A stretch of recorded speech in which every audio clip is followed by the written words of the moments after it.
தமிழ்நாட்டு முதல்வர் அண்ணன் விஜய் அண்ணா அவர்களே, என்னோட கோரிக்கையை சொல்கிறேன். எனக்கு மனசில் பட்டதை, தமிழ்நாட்டில் ஒயின் ஷாப்பே இருக்க வேண்டாம்ண்ணா. நீங்கள் கொஞ்சம் கடையை மூடிட்டீங்க. எல்லா கடையும் மூடினா ஏழையான ஒரு சாமானிய ஒரு ஏழையான குடும்பம் வாழ்வாதாரம் உயர்ந்து வரும்ண்ணா. ஏன்னா அவன் 500 சம்பாதிக்கிறான்னா 300 சாராயத்தை போயிடுச்சுன்னா 200 அவனோட வாழ்வாதாரம் வர முடியல. அதேமாரி நீங்கள் ஒயின் ஷாப்பு மூடுறது நல்லதுண்ணா. இந்த வருமானத்தை வச்சுதே இந்த மானங்கட்ட இந்த ஒயின் ஷாப் வருமானத்தை வச்சுதே இந்த தமிழ்நாடு முன்னுக்கு வரணும்னு தேவையே இல்லைண்ணா. இந்த சாராயத்தை விற்றுதே தமிழ்நாடு வளர்ச்சிக்கு வரணும்னா அந்த மாதிரி இதுவே வேண்டாம்ண்ணா. ஏன்னா இது புனிதமான பூமி.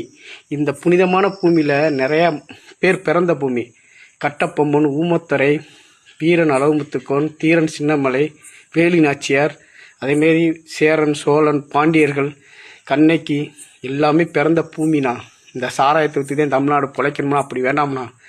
மற்ற வருமானத்தை வச்சு இந்த தமிழ்நாடு முன்னுக்கு